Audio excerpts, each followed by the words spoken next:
In this lecture, we want to do an introduction to regression. And what regression is it's a method for modeling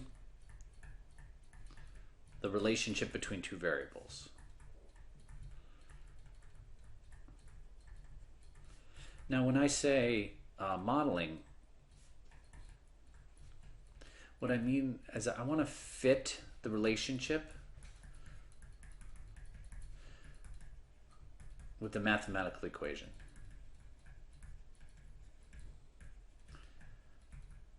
Okay, some equation that describes the relationship. Okay, so we're going to go back to this example here. So we looked at the exam scores, and remember, exam scores were our explanatory variable, which was the x variable, and we had hours of study.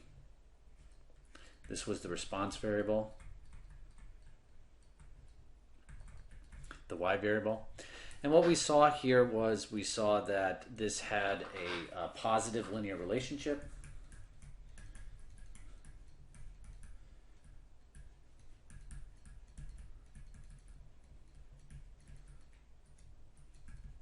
And then what we did next, if you remember from the previous lecture, was we looked at the critical value and we determined, yep, R was greater than the corresponding critical value for the correlation coefficient.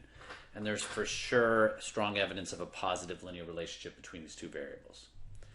Okay, so what we want to do now, since we know there's a linear relationship between the variables, we want to describe or model the relationship with the mathematical equation.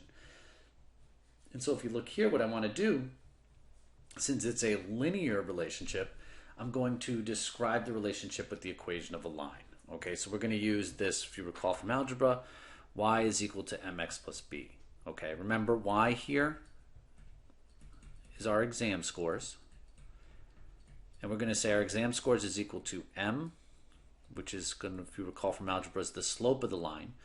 And the slope is the rate of change.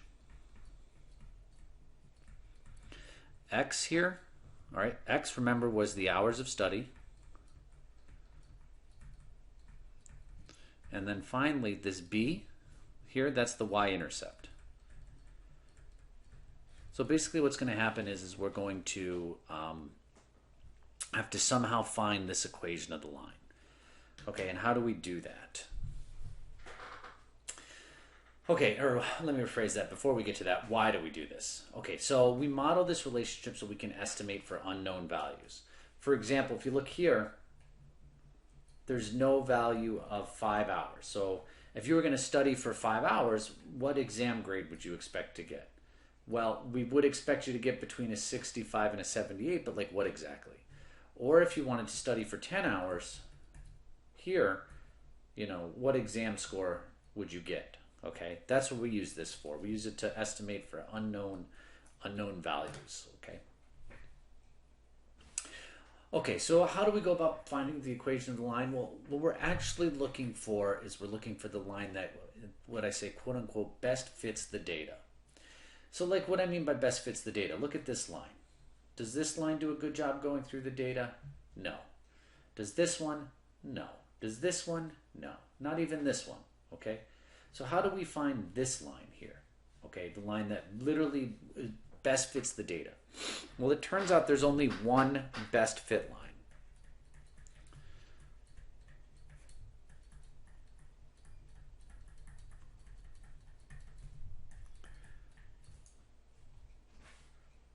Okay, and we can find this quote unquote best fit line, okay, or what we call the least squares regression line.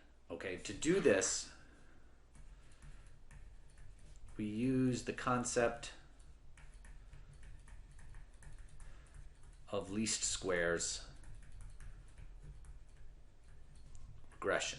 And that's why we call it the least squares regression line. So you will hear me say these two things interchangeably. I'll say find the best fit line, or I'll say find the least squares regression line, the LSR line. These are going to be the same thing. So what exactly is least squares regression? Well, the least squares regression line is the line that minimizes the sum of what we call squared errors. So another thing that's interchangeable is this term errors, or it's also sometimes referred to as residuals. So this line minimizes the sum of the squared vertical distance between the observed values of y and what we call the predicted values of y, all right, or y with a little hat above it. So this is denoted as y hat, okay? So what this is this is predicted, or sometimes you'll hear me say estimated values of y. Okay, so what the heck is a error, and what is the sum of the squared error, and how do we minimize it? Okay, so an error is, the formula for this is, it's the y observed or the y actual value, which is just the y value, minus the y predicted, which we just denoted as y hat. All right, what I mean here, if you look here, this is the value x is equal to 6. And if you look back in our notes, the actual y value for somebody who studies for 6 hours is a 78. Okay, that's their actual y value. So this blue dot on the graph here, that's the value 78. That's the y actual. Okay, so this is the y observed or y actual.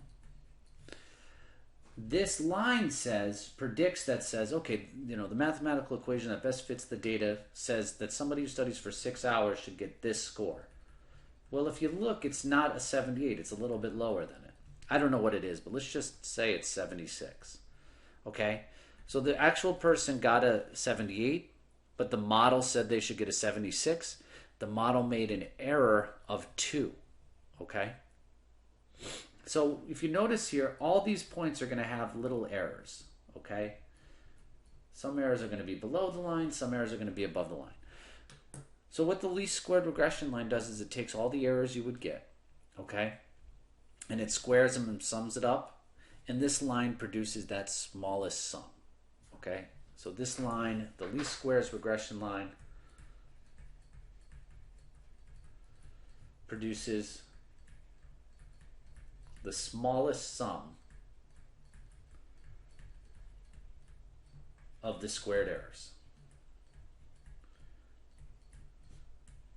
There's no other line that does this better. Okay, there's no other line that produces the smallest sum of the squared errors. So that's why we call it the best fit line. Just another visual of an error or residual here. This is just a different example. Okay, so suppose you have this data point here. Okay, when x is equal to 3, the actual data value is a 5.2, but the model is a little below it, says, I predict you should get a 4.75. That difference right here, that's the error or the residual. Okay, that's all an error or residual is. So if you're just going to remember one thing from this, okay, just remember that it minimizes the errors. That's what the best fit line does. Okay, so now how do you find the equation for the best fit line? Okay, so there's 2 ways to do this, to find the equation for the least squares regression line. You can do it by hand, or you can use your calculator. Okay, so I'm going to show you how to do it by hand in this lecture.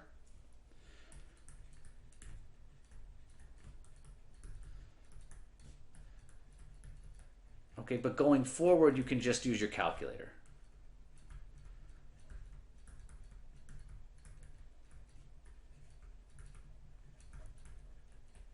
Okay, and I'll show you, we'll do it by hand, and then I'll show you in the calculator how you get the same thing. And then in a follow-up lecture, I'll work a few more examples of this just using your calculator. Okay, so the least squares regression line, this is the following equation. Okay, I'm going to call it a little bit different than the textbook notation here. I'm going to call it y is equal to ax plus b. Okay, so my a is denoted as b1 here, and my b is denoted by b0 here. Okay, so this right here is the slope of the line. Okay, and it's equal to r. Well, we know what r is. R is the linear correlation coefficient. Okay, s sub y is the standard deviation of the y values, and s sub x is the standard deviation of the x values. Okay, you always find the slope first.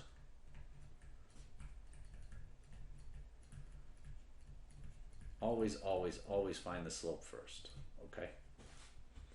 The next thing you're going to find is the the y-intercept, which I denote as b, but is sometimes called b0. And this is y bar, which is just the mean of the y values, minus the slope times x bar. That's why you found this. I had to find the slope first, because you need it in this equation here. All right, and x bar we know is the average of the x values. Okay, so just note here, as I said, x bar is the sample mean and s of x is the sample standard deviation of the explanatory variable x. Y bar is the sample mean and s of y is the sample standard deviation of the response variable y. Okay, so let's do this by hand, okay? So let's go back and find the least squares regression line or best fit line for our example. All right, first off, just recall at the start that the value of r here was 0.9943. This was from a previous lecture, okay? Y hat is equal to ax plus b, okay? A, the slope, is r times s sub y over s sub x. B, the intercept, is y bar minus a times x bar here. So I need a few things. I need to figure out what x bar is. I need to figure out what s sub x is. I need to figure out what y bar is. And I need to figure out what s sub y is. So grab your trusty calculator here. First thing you're going to need to do is press the stat button. And you're going to need to plug this data in. So I have some previous data in here. So I'm going to go and clear all this out. And I'm going to re-put the data in.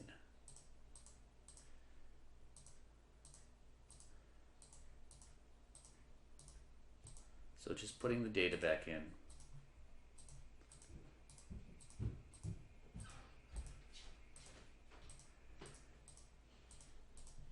All right, here we go. Getting there. Now, to find the mean and standard deviation of all of these values, what you're going to do is you're going to press the stat button. You're going to scroll over to calc. And now we have two variable stats. So I'm going to go to number 2 here. If you have a TI-84, 3, just hit enter again. On the TI-84, you're going to scroll down to calculate. And look, right here. It's saying the average of the x's is 5. Look at this. S sub x, I'm going to go 4 decimal places, is 2.9277. Oh, this is awesome. Look, y bar is 70.25. And s sub y is 14.8204 when I round it. Okay, so your calculator gives you these descriptive statistics right here.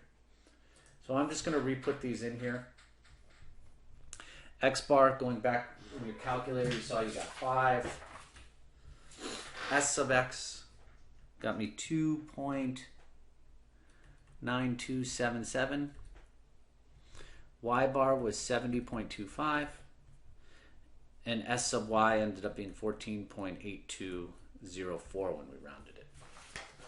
So this just becomes a plug-in and solve for the answer. So it's 0.9943, that's what r was, times s sub y, which is 14.8204, divided by s sub x, which is 2.9277, which if you plug this into your calculator, I'll just do it for us, is 5.0333. That's the slope, that's the rate of change. Now our intercept is 70.25 minus our slope, 5.0333, times x bar, which is 5, which ends up getting you 45.0835. Just doing this for us. So my best fit line,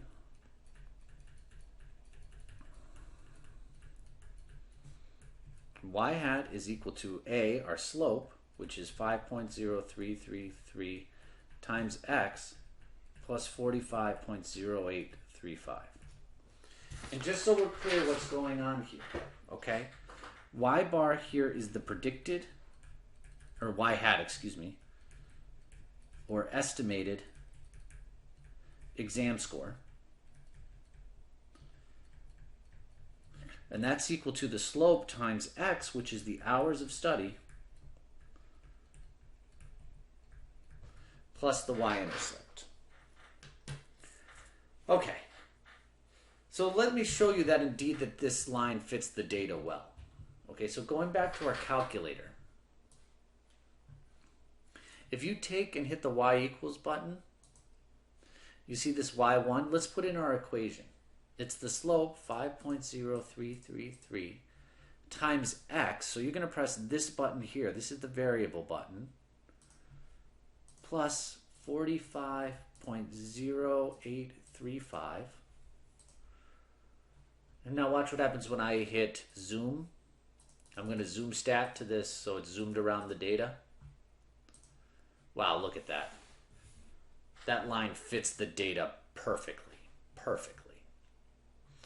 All right, I know I went through doing this by hand fast. That's because your calculator actually does this for you. So you don't ever have to actually do this by hand. Let me show you how you do this in your calculator. You're going to hit the stat button. You're going to scroll over to calc. And you see this option number 4 that we used, this linreg ax plus b. That's why I called it ax plus b. I'm going to scroll down to number 4. I'm going to go to calculate, or if you have a TI-83, just hit enter. Wow, look at this. A is equal to, y is equal to ax plus b. They're saying A, the slope is 5.0333. Wow, that's what we get. B is 45.0833. We have a 5 here by hand. The only reason we have the 5 is because we rounded some of the values when we did this by hand. So your calculator doesn't. So boom, right here. Just use this calculator. So much easier than doing it by hand. But I just wanted to show you once by hand so that you can see how your calculator is working behind the scenes. All right, let's just answer a few questions now. Okay. Plot the line in the calculator. Does it fit the data well? Yes. It fits the data. Great.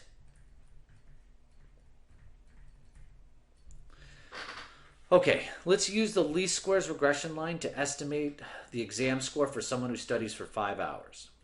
Well, my estimated exam score is equal to the slope times x.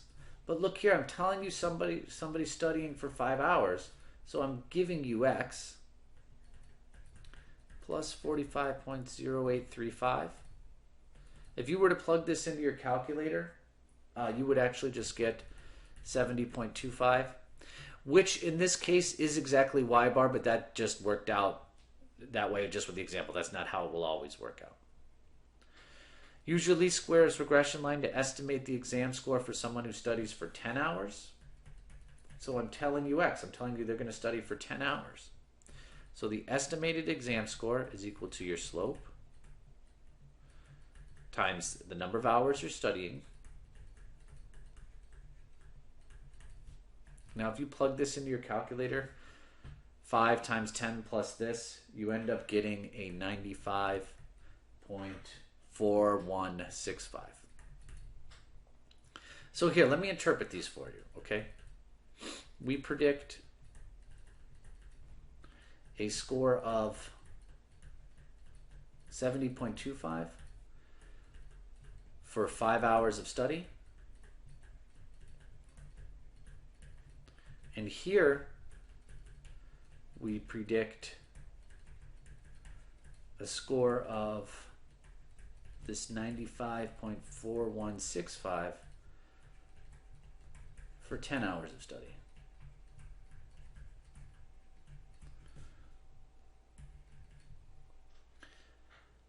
Okay, now let's find the residuals when x is equal to 4.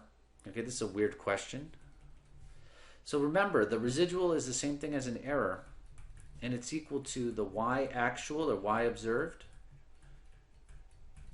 minus the y predicted, which is y minus y hat. All right, well, how do we find y? The y observed or the y actual? Well, look, someone who studies for 4 hours, they actually got a 65 on the exam.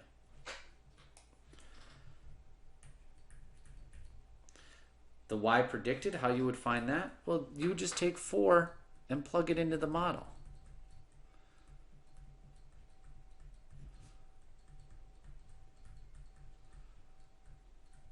And if you plug this into your calculator, I'll just do it for us. You'll get a 65.2167 if you plug that in your calculator. So doing this quick subtraction, you get minus 0.2167. So that's the error. That's the residual right there.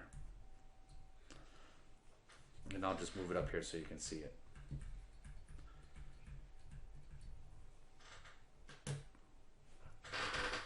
All right. One thing that's really important is interpreting the slope here. So the slope of the regression line we saw was this. It was 5.0333. Remember, a slope is a rate of change.